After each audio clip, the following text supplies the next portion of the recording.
Well, hello and welcome. I'm Lloyd Grimshaw, and this is Behind the Plymouth Brethren, a not-so-exclusive podcast. There's been a lot said about women in the Plymouth Brethren. Critics of the church claim that women are treated not much more than housewives and baby makers. Some sections of the media have actually accused the church of treating women like second-class citizens. None of this is true, of course, but frustratingly, the myth still persists. That's why I'm really looking forward to introducing today someone that's intelligent, successful and driven, a woman and a member of the Plymouth Brethren Christian Church. Her name is Eloise Holder. Thanks for joining, Eloise. Thanks, Lloyd. It's good to be here. So I guess a quick introduction about me. I'm 28 years old. I was born in a small town in South Australia, commonly known as a Blue Lake City, and I've been living in Argentina in Buenos Aires for the last 4 years. I've just this week moved back across to Australia. So what's prompted the move back to Australia? Yes, so I own a global business. It's called Zemba, and I've just shifted back here for 6 to 12 months to work on a few big business projects, exciting projects that we've got coming up. So you were born into the Plymouth Brethren Christian Church. Can you tell us a bit about your upbringing and family life? Yeah, sure. So I guess we had a fairly modest upbringing. I was one of 5 children in a biggish family. I had 2 sisters and 2 brothers.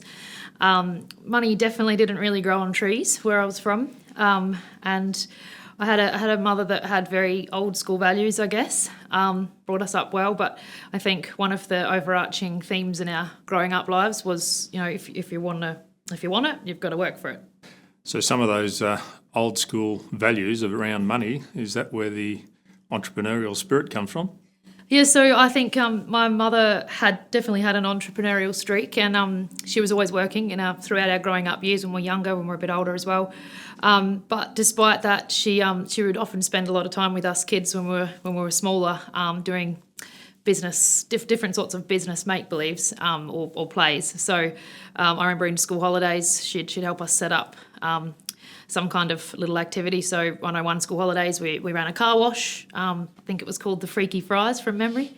And another school holidays, it was selling chocolates. And I remember later in my school years, I thought it was a good idea. She encouraged this one, but probably didn't turn out so well. I was breeding chickens. I found out the hard way that a dog can deplete the crop very quickly. So some of those values, did they carry across into your school life? Yeah, definitely. I think throughout my latter schooling years, high school years, I was definitely always very goal-driven. I remember I was always sort of striving to get the highest score, probably a bit competitive. And I had a specific goal throughout my year 11 and 12 senior years to beat my older sister's ATAR score, which was 95.59, and to achieve state ducks. So that was something that drove me a lot. And my teachers, I had a very unique history teacher, and he always used to laugh that I just scraped in. I got a 95.95. And I did achieve both of those, but I think it's something that set me up for my latter life in terms of, always wanting to hit the next goal and be fairly competitive and goal-driven. So once you left and graduated high school, what did you do next? So I worked a full-time local job. I think the first one was in estimating and admin. I moved around a little bit in the next few years. I did spend a bit of time in actually a bit of production management. I think one of my last jobs was in architectural product sales. I think I was 19 at the time, and my boss thought it would be a good challenge to send me up to the city, which was the big smoke for us in a little town, was Adelaide, to do architect presentations and things. So I think a lot of those different experiences, I got a broad experience across all the different areas of business throughout those years in one way or another, and definitely those challenges sort of gave me the experience and confidence probably that I needed for the next step in my career. So I think you said in about 2018 you told a friend about a business idea you had. Can you tell us about that moment and how it all grew from there? Yeah, so my job wasn't going too well at the time, and I'd popped over the channel to New Zealand for a short vacation. And on that vacation, I met up with somebody who was a virtual assistant, and at the time it was a bit of a foreign concept, really didn't exactly know what that was. But a bit later in the trip, I'd sort of been thinking about it. I met up with a friend of mine who had a very entrepreneurial streak, and we got chatting, and I was sort of saying, I've got this idea. I think I'd like to start a business. This virtual assistant thing, it really has merit. Imagine, if you could create a whole lot of part-time jobs for young people that they actually enjoy, that are remote. They don't have to go up to the cities if they don't want to. And also at the same time, I've seen a lot of my mum and dad obviously had a business. It's in a lot of small family businesses and, that need part-time support but maybe can't afford full-time staff. So I thought it's just an obvious solution. Why is there not more of this? We chatted it through and they got a bit excited about this could be great. This could be huge. It could be global. You could have 40 staff, 50 staff. And at the time I was sort of whatever, just a job for me, maybe for my little sister when she comes out of school. That's all. Anyway, as we sort of went, we chatted and okay, right, next step is first 5 steps. We wrote it down on a serviette first, pick a name, do a logo, create a pitch, etc., etc. And that very cliche movie style beginning was actually where it all started. Very interesting. So 7 years on from the serviette, what's Zemba up to now? Well, the logo is exactly the same as we sketched it on the serviette that day, funnily enough. But we're basically a virtual assistance agency now. I guess our services have levelled up over the years, and we have a very strong focus on helping executives achieve more success in business with less stress. So we do that through a few different services: executive assistance, bookkeeping, business development. The team is spread all over the globe. We've got team members in New Zealand, UK, Caribbean, Argentina, obviously, US, and there's about 80 staff, 78 of which are women. Apologies to the 2 men on the team. It's been a bit of a hectic ride. Very good. You said you envisaged working with your little sister. Did that part of it work out, or? Well, actually, funnily enough, over the 7 years, I think 5 out of 7 of my family members have been involved in Zemba's journey, one way or another. My sisters have both played a really big role. So my older sister, she joined at the start. She helped me really get things off the ground, and my younger sister still works with us today in our leadership team. They are very opposite to what I am, thankfully, for them. But I've always sort of been the visionary, idealistic one. I can't with 1,000 bad ideas a week. They're the ones that have always, helped talk me off the ledge and, this one's good, that one's not so good, and, been my execution team, which I definitely don't think I would have got to where we have today without them. So it sounds like you had quite a bit of support from the family. What about the church community? Yeah, 100%. So alongside my family, funnily enough, my first client actually was UBT. I cringe thinking back now. I sent my first ugly pitch document to the general manager of UBT from my Gmail address. I didn't yet have a domain or anything like that. But they took a chance on me and gave me my first job, actually. But I think most importantly from there, earlier on, I was advised, to think big, think as a big business from the start, even though it's difficult. And to get myself a board of mentors, people that I could, refer to, that could train, help coach. So I just reached out to 3 random church members. One was from England, I think, one was from New Zealand, and one was from Australia. And they all took a chance on a very naive 21-year-old that really had nothing to show. And over the next 3 years, they gave me pro bono support. We'd meet every fortnight, every month, whatever it needed for them to review the progress, hold us accountable, give me advice, help me keep going through the difficult patches. And I definitely would attribute a lot of Zemba's success today to that advice and support. I guess COVID impacted all of us one way or another. Did COVID impact your business? Or? Yeah, it did actually. So basically overnight, within a week, we lost 70% of our business. It was a massive hit. We had about 30 staff at the time, so we couldn't exactly just close doors, but I guess we were a pretty easy cut for people that were cutting expenses.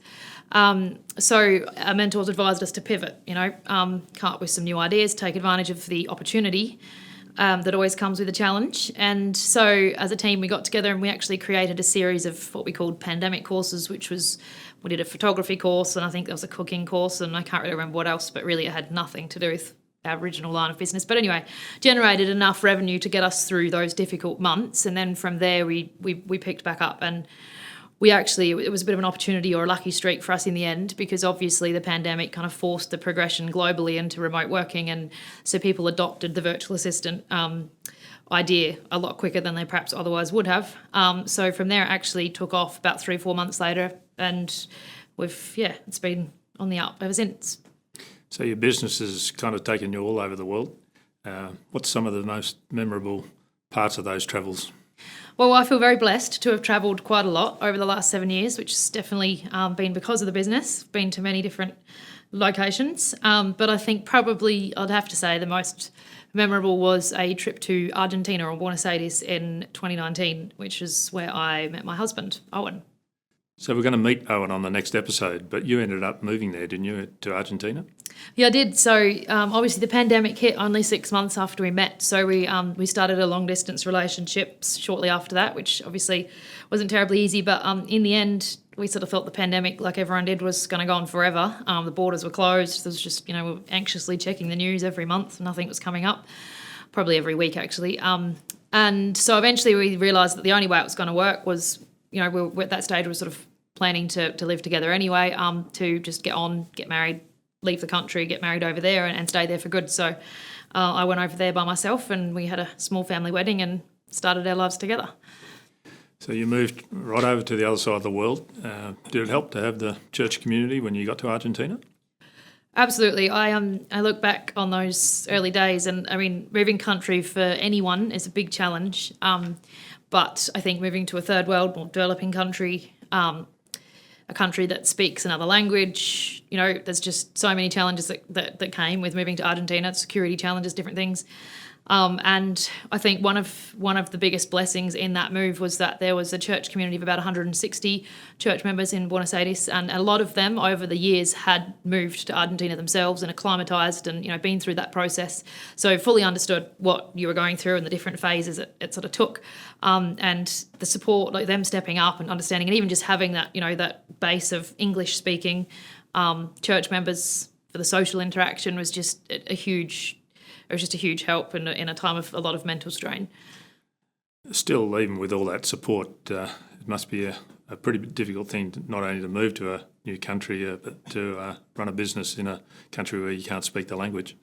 It was a huge undertaking. It definitely had its challenges. In fact, every day probably was a challenge for the first 6 to 12 months. I always like to say to people that are asking about it that it's kind of like going back to being a 5-year-old.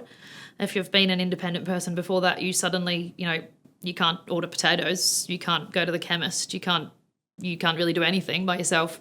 You rely on people a lot. So I remember early days with the language, my first time out shopping by myself, I'd researched all my words and I'd sort of practiced on my husband and I've got this, I can do it. And went out, got to the butcher, got all the way through the shopping, got to the butcher section and I just wanted some chicken.